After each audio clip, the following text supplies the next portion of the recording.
So, ito ang ganap ko ngayon, mga mamshi. So, collection day today.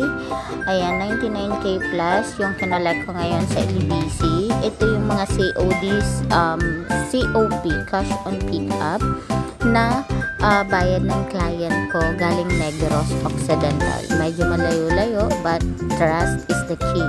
And then, COP naman to, kaya ang aking ginagamit or ang aking courier na trusted is LBC.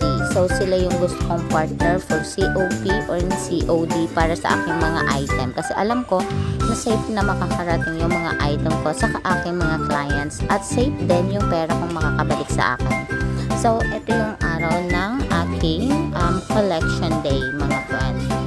So, ayan, bisi-bisihan, nagmamadali kasi after this, mga moms, pupunta naman ako ng gold area to pick up or to get the gold. Ito yung una kong binili, mga moms. Ayan, size 6 atin or size 7, basta meron naman yung description si client. And then this one, this is a pendant. Ayan, mga moms, tingnan nyo na lang.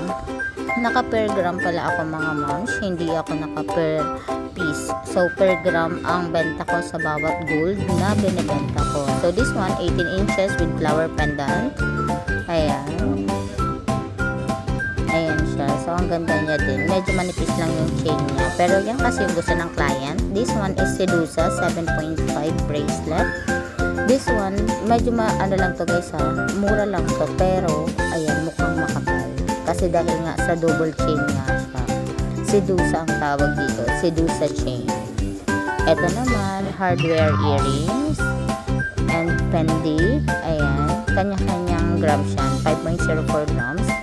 Another pendi. Ayan. 5.38 grams naman siya. And another pendi. 3.25 grams. Ayan. So, may mga... Ito ay couple ring naman. Ayan. Kanya-kanyang size din naman to. 2 grams. Tapos, ito naman guys is necklace with pendant, ball pendant. 2.38 grams. Ayan. And then, letter G in a pendant. Ayan. This is 0.62 grams.